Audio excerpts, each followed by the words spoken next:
I think they're trying to come to some sort of an agreement. The rumor is that he wants $30 million, and that the UFC's going to pay it. Hopefully, I hope they pay it. I agree with you. What happens to mixed martial arts if Jon Jones beats Tom Aspinall after Tom Aspinall being the guy that everybody thought could beat him? After Tom Aspinall doing what he's done to the heavyweight division, imagine if he wins. Imagine the position he will find himself in terms of negotiating power then. As the new year kicks off, the MMA community is already buzzing with exciting developments, including the highly anticipated and high-stakes clash between Jon Jones and Tom Aspinall, a fight Joe Rogan has described as one of the most thrilling matchups he's ever encountered. Looking ahead at the UFC's upcoming event calendar, it's clear that this year promises to be extraordinary, with nearly every card featuring a lineup of top-tier talent. However, even with these announcements, MMA enthusiasts continue to crave even greater spectacles. Responding to these growing expectations, UFC CEO Dana White recently shared plans for the future, revealing that once the current projects are wrapped up, the focus will shift to delivering the fights fans have been eagerly waiting for. Off the top of my head, I don't know. I know we have our new schedule mapped out until probably February. Okay. Everything is sort of a TBD. So what we'll do is we'll lay out 3 different possibilities that we could end up in, on certain dates. And we'll start to narrow that down as we get into the... In the same interview, Dana White also discussed the possibility of collaborating with Saudi authorities, particularly His Excellency Turki Al-Sheikh, to advance and revolutionize MMA. Drawing parallels to the transformation boxing has experienced in recent years, he highlighted how the process of organizing major fights has become more streamlined, significantly boosting benefits for fighters, organizers, and stakeholders alike. This level of progress is remarkable for sports like MMA and boxing, which have historically been hindered by political influences and biases. Not that I'm changing my mind. It's that I'm looking at a different opportunity. Obviously, the Saudis have, Sheikh Turki specifically, has completely reinvigorated boxing, making fights that couldn't be made before, that would have never been made had it not been for him. So he and I have, created a relationship, and it's made me more interested. Amidst the various requests from fans about which fight they most want to see, one clash stands out above the rest: the showdown between 2 of the greatest heavyweight legends in UFC history, Jon Jones and Tom Aspinall. Dana White recently shared his vision for making this fight happen, emphasizing its importance for the UFC at this stage.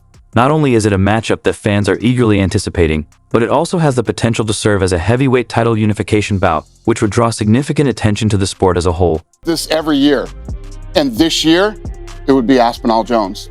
That's the biggest fight in heavyweight history, and at the end of the day, what my job is to give the fans what they want, and that's what the fans want. So obviously you said you want him to fight Tom next, and you said that could just be the biggest heavyweight fight of all time. It will be. Oh, man.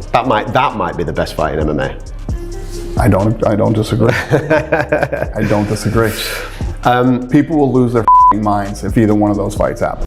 Dana White highlighted another crucial aspect that underscores the significance of the Jones versus Aspinall fight. Despite Jon Jones having reached the pinnacle of his career and being in a position to choose any fight he desires, Dana stressed that it is Jon's responsibility to participate in fights that are essential, such as the one with Aspinall, given that the English fighter is the interim challenger for the heavyweight title. Reflecting on Jon's career, Dana pointed out that the reason Jon became the youngest heavyweight champion in UFC history was because he was given the right opportunities.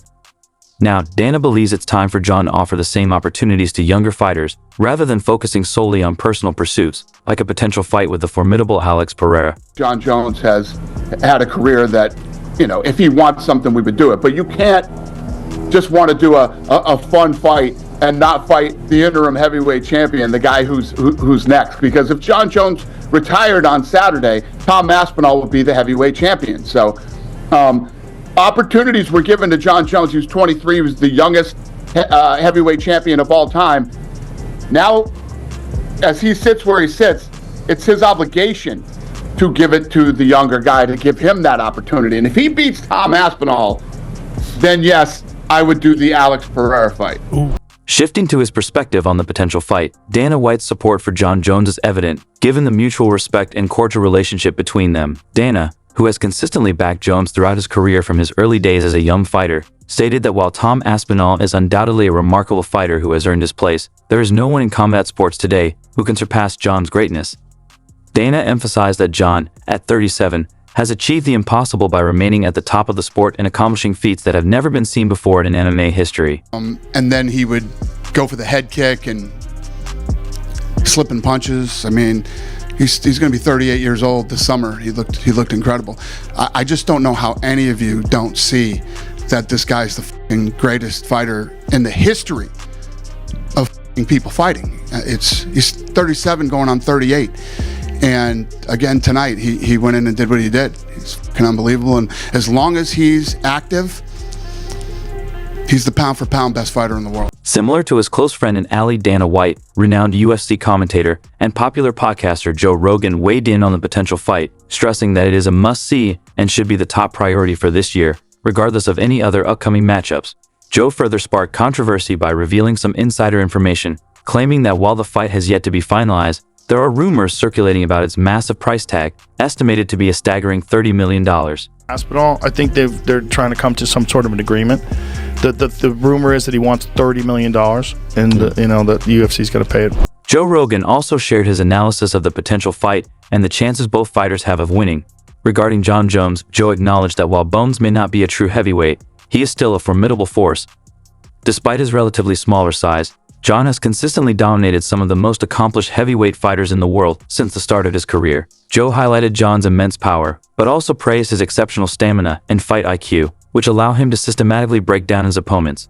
As the fight progresses, Jon is able to not only neutralize their defenses, but also dismantle their strategies, often wearing them down over time. It's hard to bet against Jon, but Jon's not a real heavyweight. Yeah. Jon could make light heavyweight, 100%. He weighs 230 right now, maybe a little less than 230. Mm-hmm. There's no doubt in my mind that if Jon just changed his diet and went back, he hasn't put that much mass on that you would say 205 is out of reach.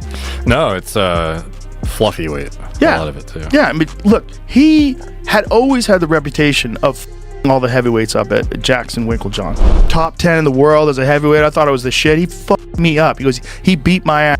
And he goes, he beat everybody else's ass too. All the other heavyweights, ragdoll dudes way bigger than him. He's just a freak. Problem for him, right? Because he has not been tested in that way. And, you're getting up to elite status where you're calling out Jon Jones. Yeah. Right? That's the boogeyman. Like, Jon Jones is the boogeyman, and maybe he hasn't died, but he's probably knocked on the door a couple of times. Like, what's going on, Death? You in there?